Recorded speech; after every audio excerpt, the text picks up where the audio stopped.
हाँ तो दोस्तों, आईडीएफसी फर्स्ट बैंक के क्वार्टर टू के बिजनेस अपडेट्स आ चुके हैं, तो उसी के बारे में हम इस वीडियो में बात करेंगे और जानेंगे कि आपको आईडीएफसी फर्स्ट बैंक के अंदर इन्वेस्ट करना चाहिए या नहीं। चलिए शुरू करते हैं।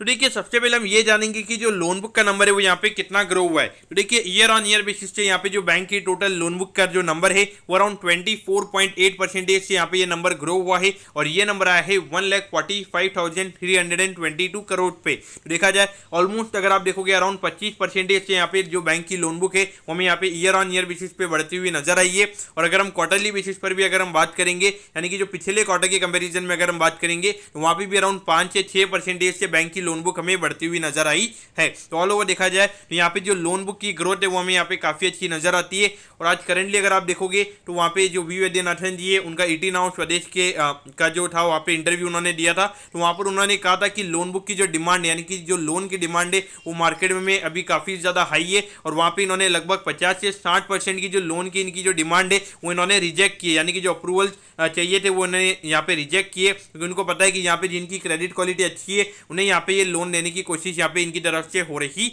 है। यहाँ पे अगर जो कंपनी वगैरह है या फिर अगर कोई भी नॉर्मल अगर रिटेल पीपल है तो अगर उनके कैश फ्लोज वगैरह कैसे हैं, उनके पास में क्या एसेट वगैरह है, तो उसके हिसाब से यहाँ पे ये बैंक लोन दे रहा है। ऐसा नहीं है कि यहाँ पे जोश में आके बैंक सबको लोन देता जा रहा है। तो यहाँ पे risk management point of view से भी यहाँ पे काफी अच्छा रिस्क मैनेजमेंट यहाँ पे मैनेजमेंट की तरफ से हमें नजर आता है।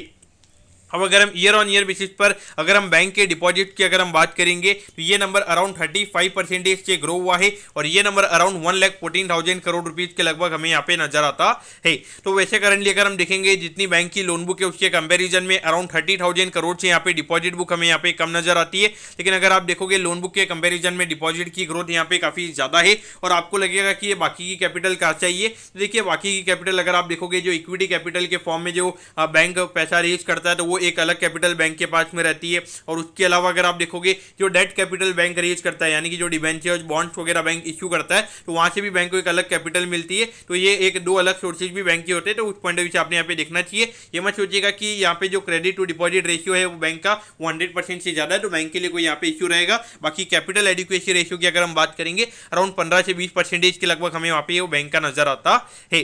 अगर हम यहाँ पे कासा रेशियो की अगर हम बात करेंगे तो ये नंबर 51.34% पाया है, जबकि पिछले क्वार्टर में ये नंबर 50.04% पे था। यानी कि ऑलमोस्ट अगर आप देखोगे 1.3% से यहाँ पे बैंक का जो कासा रेशियो हमें इंप्रूव होता हुआ नजर आया है। तो यहाँ पे जो बैंक के जो लो कॉस्ट डिपॉजिट्स हैं, यानी कि जो करंट अकाउंट के डिपॉजिट्स और जो सेविंग अकाउंट के डिपॉजिट्स हैं, वो यहाँ पे बैंक के लगातार बढ़ रहे हैं। और यहाँ पे जो अगर आप देखोगे यानी कि जो एफडी वाला जो अगर हम देखेंगे वो यहाँ पे बैंक के ज्यादा डिपॉजिट नहीं है। लेकिन देखिए एक तरीके से देखा जाए तो ये नंबर हमें काफी ज्यादा वॉच भी करना चाहिए, लेकिन ये नंबर काफी ज्यादा रिस्की भी रहता है, क्योंकि अगर कोई भी इकोनॉमी में अनसर्टिनिटी वगैरह रहती है तो वहाँ पे जो करंट अकाउंट और जो सेविंग अकाउंट का डिपॉजिट होता है वहाँ पे इतने ज़्यादा रेस्ट्रिक्शंस नहीं होते, वहाँ पे इजीली कैपिटल निकल जाता है। लेकिन अगर आपके एफडीज वगैरह है, अगर वहाँ पे 1 साल 2 साल 4 साल 5 साल के हिसाब से अगर वहाँ पे एफडीज हुई है तो वहाँ पे डेफिनेटली उस पॉइंट ऑफ व्यू से अगर आप देखोगे तो वो पैसा इतना जल्दी नहीं निकलता, वो एक long term point of view से वो यहाँ पे बैंक के पास में पैसा रहता है।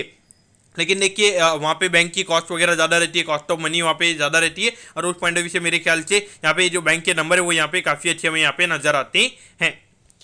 तो देखिए ऑल्दो अगर आप देखोगे इतना ज़्यादा पॉजिटिव रिस्पांस हमें यहाँ पे स्टॉक प्राइस में देखने को नहीं मिला है। मेरे ख्याल से देखा जाए यहाँ पे बैंक के नंबर्स काफ़ी अच्छे आए हैं। आज अगर आप देखोगे बैंक निफ्टी अराउंड 500 पॉइंट से अभी नीचे ट्रेड होता हुआ हमें नजर आ रहा है। और जिस तरीके से अभी थोड़ी फाइनेंशियल क्राइसिस की बातें चल रही है तो वहाँ पे एफआईएस की तरफ से हो सकता है कि थोड़ी सेलिंग हमें आने वाले टाइम पे देखने को मिल सकती है। लेकिन मेरे ख्याल से एक long term point of view से अगर देखा जाए तो अभी रिजल्ट के बाद में अराउंड 20-25% की रैली हमने आईडीएफसी फर्स्ट बैंक में देखी है।